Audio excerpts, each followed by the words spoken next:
Vamos então falar um pouco sobre fatores de produção na olivicultura. Podemos dividir os fatores de produção, em primeiro lugar, tentar classificá-los. Tradicionalmente, enfim, os primeiros economistas fisiocratas dividiam os fatores de produção na agricultura em três, que era a terra, o trabalho e o capital. Modernamente, os fatores de produção não se classificam dessa maneira. A terra é também um fator de capital, mas podemos continuar a falar dela à parte. Hoje em dia, mas já agora para esclarecer, modernamente nós dividimos, quando estudamos a empresa agrícola e economia agrária, dividimos os fatores de produção na agricultura, como no empresariado em geral, em três, mas são outros, que é trabalho, é capital e é uma coisa muito importante que é esquecida, que é empresário. Sem empresário não se junta capital e trabalho de uma maneira organizada para produzir. Isso é muitas vezes esquecido. Bom, mas então podemos conversar um bocadinho sobre os fatores. Vamos começar pelo trabalho, que é o primeiro fator a partir do qual nascem os outros todos. Ora bem, a produção olivícola, a produção dos olivais, como qualquer produção agrícola, qualquer produção económica, exige trabalho. E por isso é uma atividade geradora de emprego.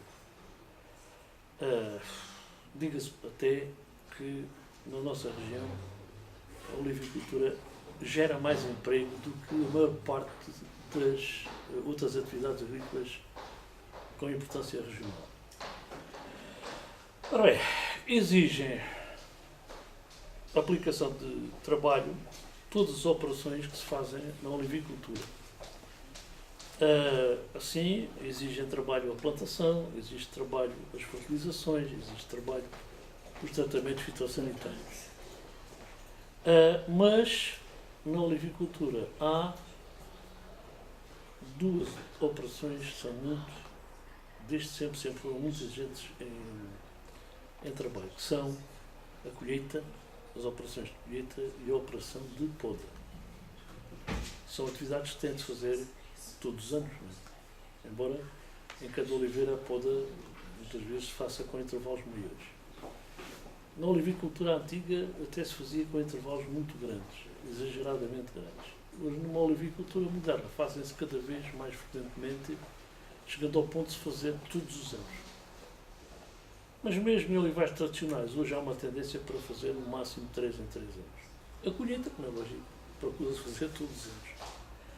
Ora bem, aqui há diferenças entre as oliviculturas tradicionais e podemos sempre encarar todos estes fatores de produção e a sua aplicação numa diferenciação entre a olivicultura mais tradicional, menos intensiva, em geral de sequeiro, e as oliviculturas mais modernas, mais intensivas e em geral de irrigativo. Então o que é que temos de maior diferença? Na tradicional, portanto, a menos intensiva e em geral de sequeiro, as despesas que temos com as duas operações de poda e colheita são tão importantes que podem atingir usualmente mais de 2/3 dos custos ou encargos que temos com o olival. Anualmente, portanto, o conjunto de despesas com as operações, despesas de trabalho, com operações de poda e de colheita, são, de facto, a larga maioria. E por isso mesmo, hoje em dia, é que estes tipos de olivais mais tradicionais têm a sua viabilidade económica posta em causa, cada vez mais posta em causa, porque como é fácil calcular, a mão de obra é mais difícil de achar e cada vez mais cara, como é hoje. Ora bem, no caso da olivicultura moderna, portanto uma olivicultura mais intensiva e mais derrogativa, embora tenha diversos graus de intensificação, as despesas de poda e de colheita, portanto as mais importantes, que exigem mais trabalho, têm tendência a diminuir fortemente em valor relativo. O valor relativo, o que é que eu quero dizer? É em comparação com o resto dos encargos. Não é? Em relação aos encargos com máquinas, com pesticidas, com rega, etc. Porquê? Porque as outras despesas são muito mais intensas. E, portanto, em termos proporcionais, o peso desses encargos de mão de obra é menor. Mas isto não quer dizer que um olival moderno empregue menos mão de obra. Não é? Eu conheço olivais muito modernos, muito intensivos, que acabam por empregar muito mais de mão de obra do que a cultura que lá estava antes. Isto é, fazerem-se hoje em dia olivais modernos e intensivos, embora o peso da mão de obra não seja tão grande nos custos da exploração, o que é certo é que gera emprego, porque são sempre operações, por mais que se mecanizem, são mais geradores de emprego. Sucede que também é muito maior a proporção entre o valor da produção e o custo dessa mão de obra, como é lógico. E daí, portanto, hoje há uma tendência para a intensificação e para a mecanização, permitindo que cada quilo de azeite tenha um peso da mão de obra muito mais pequeno. E para lhes dar um exemplo concreto, posso-lhes dizer que a mão de obra na colheita tradicional, em termos de custo da mão de obra por cada quilo de azeitona, pode andar, hoje em dia, por volumes na nossa região, com uma boa organização da colheita, em perto de 15 cêntimos por cada quilo de azeitona. Não é? O que irá dar por cada quilo de azeite produzido a partir daí qualquer coisa como 7 cêntimos ou 75 cêntimos ou mais. Não é? Isto por quilo de azeite. Nas modernas explorações mais intensivas com mecanização da colheita integral, consegue-se fazer um custo de colheita que vai equivaler em cada quilo de azeite em 3 a 5 cêntimos. Portanto, um peso muito menor. Mas isto, voltando a dizer, não deixando de criar mão de obra. Ora bem, por outro lado, portanto, a diferença maior estará aí. Portanto, o que há mais a referir relativamente hoje em relação a isso é que há uma procura quase desesperada da parte dos olivicultores para tentar diminuir esses custos, né? Porque são aqueles que estão a pôr, digamos, numa situação economicamente marginal a produção dos olivais tradicionais. Passando à terra, um fator que também podemos classificar dentro dos capitais. É curioso que aqui, entre a olivicultura intensiva e a mais antiga, tradicional e de sequeiro, a terra nos olivais tradicionais tem uma importância relativa muito maior. E porquê? Porque normalmente a terra são olivais que, sendo sequeiro, as qualidades que se exigem à terra são todas as que se exigem ao oliveira, mais, portanto, em termos de, sei lá, de estrutura, mas sobretudo em termos de equilíbrios químicos, de pH, do solo, de fertilidade, são as mesmas. A profundidade do solo, a boa drenagem, tudo isso exige por igual. Só com um acréscimo. É que numa olivicultura que não dispõe de água de rega, é essencial que a terra disponha de uma grande capacidade de armazenamento de água. Porque senão a oliveira não consegue subsistir na época em que mais cresce, mais água exige, que é aquela em que não chove. Que é precisamente a época quente. Não é a época quente de verão, é a época em que as chuvas diminuem e quase desaparecem e, no entanto, o arvoreto tem altas necessidades. E, portanto, os solos, além de profundos e bem equilibrados, têm de ter uma boa capacidade de armazenamento de água. No regadio. O regadio já permite fazer olivais em terras onde no sequeiro muitas vezes não é sequer, não se pode pensar em fazer. Isto em termos de valores, digamos, qualidade da terra. Em termos de valor proporcional da terra, voltamos à mesma história. Na olivicultura tradicional, a terra tem uma importância muito maior. Porquê? Porque os outros investimentos são muito reduzidos. Não é? Os investimentos em plantas, os investimentos em pesticidas, em fertilizantes, é a própria mão de obra, na medida em que a colheita tem menor quantidade e a cultura toda ela é menos intensiva. A terra, proporcionalmente, tem uma importância muito grande. É o principal fator, digamos, em termos de valores, é o principal fator numa produção de olival. Numa olivicultura moderna, Pelo contrário, a terra continua a ser muito importante, só que o peso dos outros fatores agora é muito maior, o conjunto dos outros fatores. Ainda ontem eu estava a lembrar de estar a explicar a uma pessoa que um olival muito intensivo aqui do nosso concelho, estava a fazer as contas e a lembrar que entre lagar e olival, o agricultor que está à frente disso tinha investido um total de 14 milhões de euros. É assim uma coisa, tem a impressão que é o maior investimento privado individual em Portugal, porque há outros de sociedades que são maiores.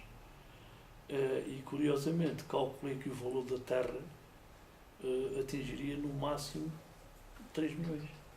Não é?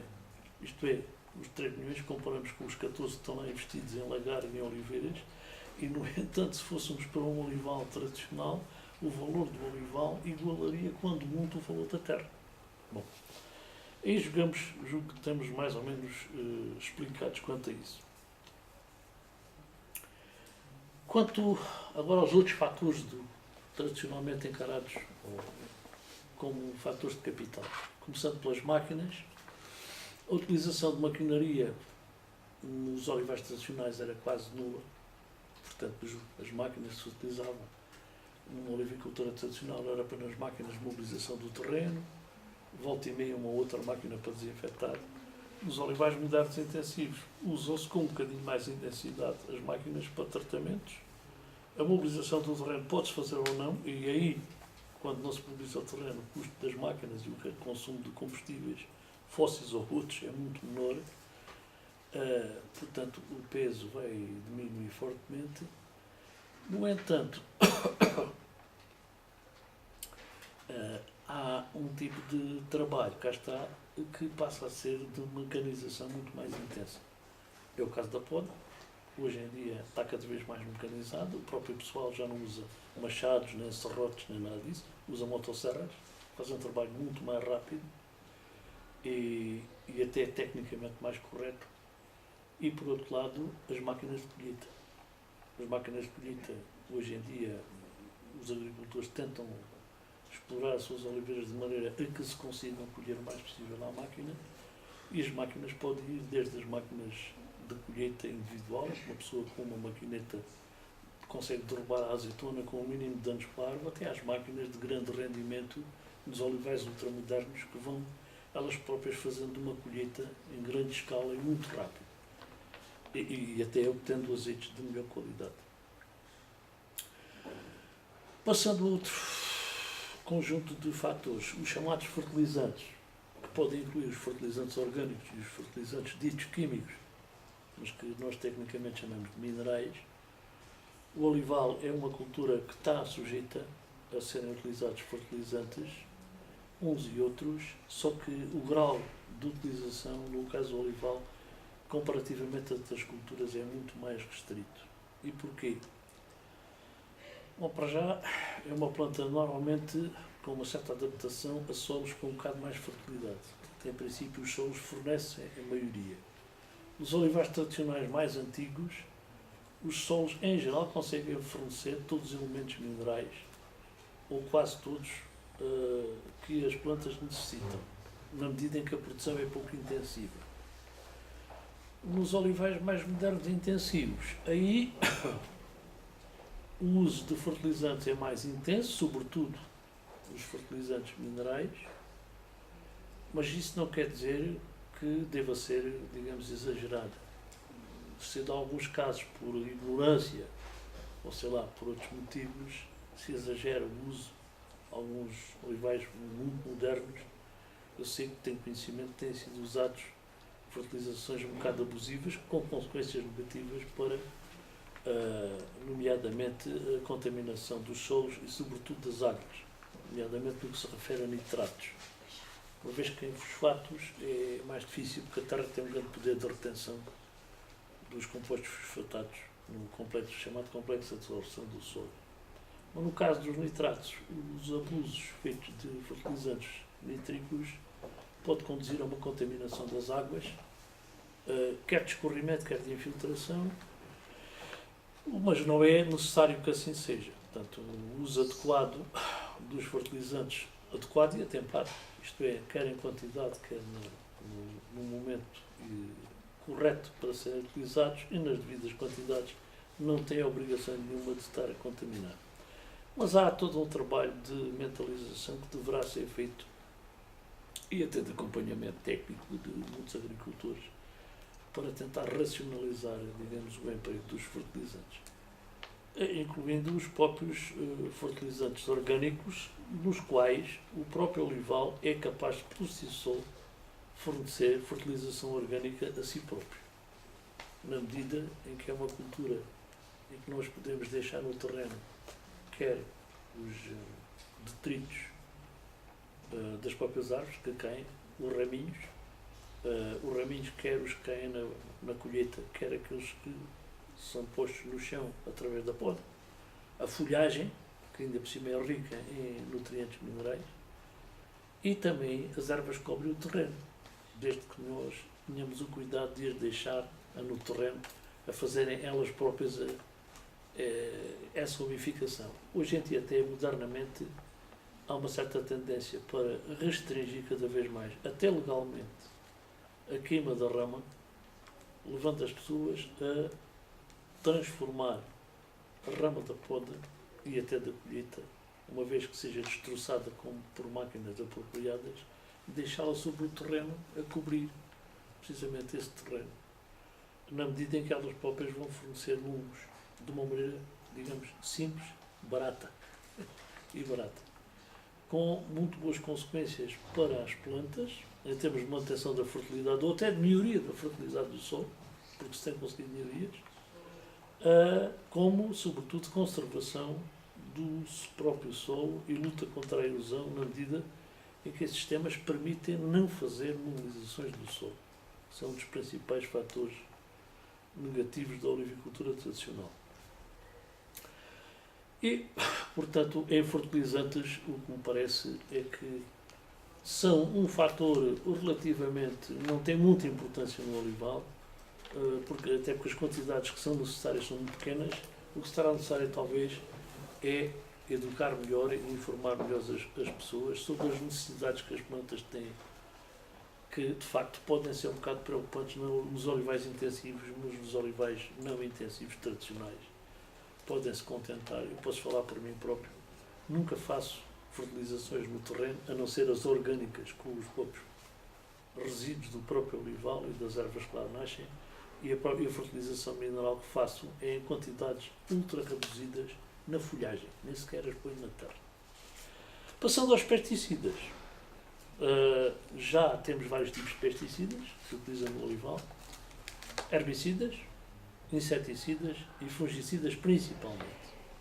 Ora bem, aqui estamos numa situação que não deixa de ser semelhante, embora também com riscos da mesma maneira. E porquê? Porque o olival também não é uma cultura muito exigente em pesticidas. Não é uma cultura que exige que a gente passe a vida a aplicar pesticidas químicos ou biológicos, também usar. Atenção, também se utilizam pesticidas biológicos. E o olival até pode ser objeto do uso de um pesticida biológico, por exemplo, utilizar um bacilo contra a traça da oliveira na primavera. É perfeitamente possível. Embora os resultados práticos dos ensaios que têm sido feitos são muito variados. De qualquer maneira, numa olivicultura tradicional, embora com um grau de intensificação que permita garantir que a colheita não vai ser afetada por uma praga ou uma doença importante, é fácil fazer um total de 3 tratamentos anuais num olival desses. Um olival moderno intensivo pode haver um pouco mais. Entretanto, o que tem passado?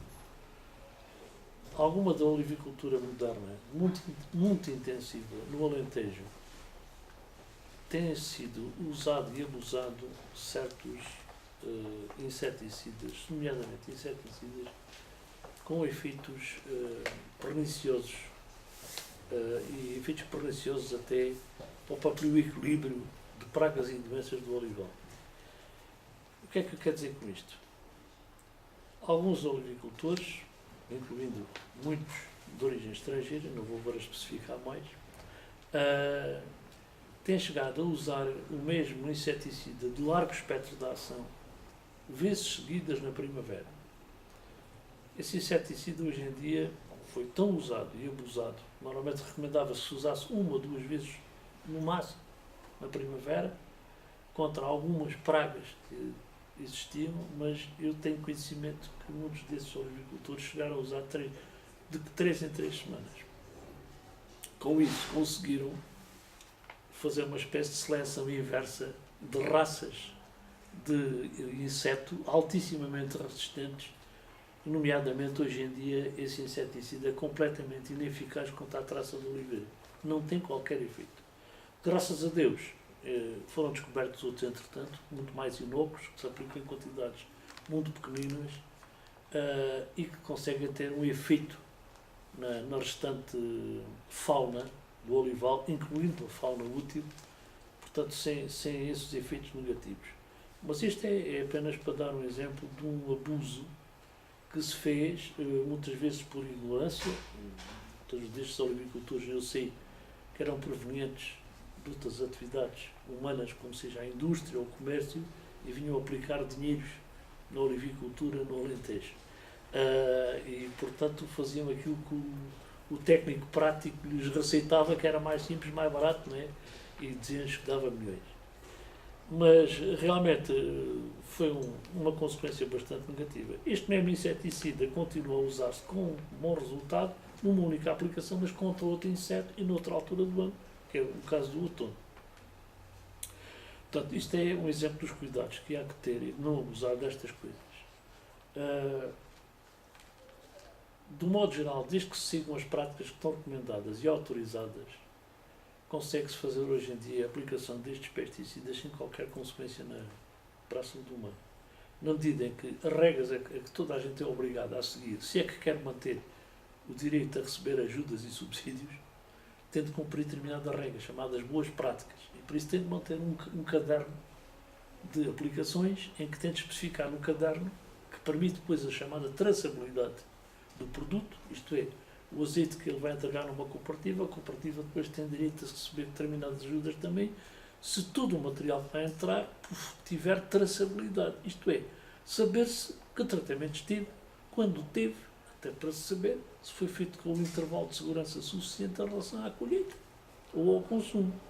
Portanto, essas regras todas, o próprio produto não se pode aplicar o que quer que seja.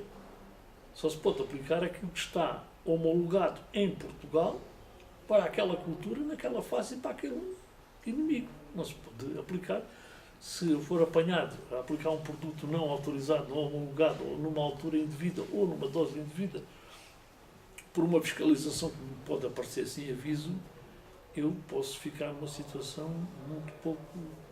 muito pouco invejável.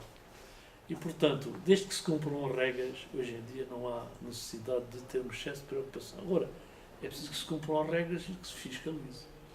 Isso é que é, e aí é que pode haver problemas. E, para já, tem de haver informação e formação das pessoas. Temos de acabar com aquele velho conceito que a agricultura é para ser feita por aqueles que não sabem fazer mais nada. Infelizmente, até há pouco tempo em Portugal ainda vigorava um bocadinho essa ideia. Cada vez precisamos de gente mais formada e informada a trabalhar nisto. Relativamente aos herbicidas, usam-se relativamente muito pouco no olival. Eu, por acaso, sou daquelas pessoas que até utilizam, mas com, precisamente, objetivos de natureza ambiental. Isto é, de combate à erosão para evitar a mobilização do solo. É muito simples, basta utilizar uns produtos adequados, homologados e, no meu caso, prefiro utilizar sempre aqueles que não deixem resíduos no solo. Isto é, que se decomponham ou por via da própria biologia do solo ou por via do efeito da luz solar, portanto, chamados fotodegradáveis ou biodegradáveis.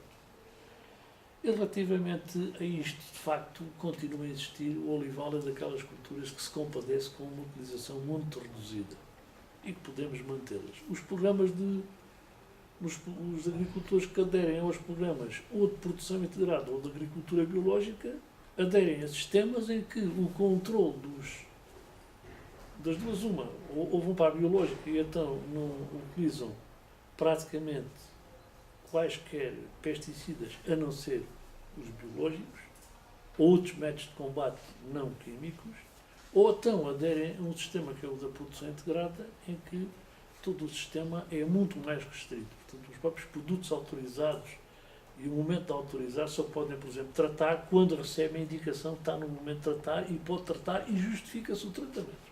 Não é tratar só porque estamos na altura que se trata. Não, é preciso a contagem do parasita, etc. E as condições ambientais serem favoráveis a um desenvolvimento perigoso do parasita. Então recebe uma espécie de informação que lhe permite saber, olha, está no momento de tratar, mas só a partir de tal data. E os produtos normalmente ainda são, a lista de produtos que pode utilizar ainda é mais restrita. Portanto, são produtos com muito menos influência na natureza, portanto, muito menos efeitos secundários, com menos efeitos na saúde humana, quer do consumidor, quer do tratador, que são duas coisas diferentes, não é? Os efeitos na saúde do consumidor são coisas que se metem através de índices de resíduos, enquanto que os efeitos na saúde do tratador é o produto em si e o grau de proteção que exige. Há produtos que são muito pouco tóxicos, mas, no entanto, podem ser perigosos para o tratador, para a pessoa que está a utilizar. Porquê? Porque libertam vapores. E o grau de proteção que a pessoa tem de usar com máscaras, luvas e fatos isolados é muito maior, embora menos tóxico, no entanto, liberta vapores. Há produtos às vezes altamente tóxicos, mas não libertam vapores. E podemos manuseá-los até com menos equipamento de proteção. Claro que os cuidados depois no consumo também variam. E para isso é que existem, para cada produto, definições de intervalos de segurança, doses de aplicação, etc. E é obrigatório estar indicado nas embalagens. Que ele ainda por cima tem ainda mais uma regra. É que em cada país tem de estar na língua do país.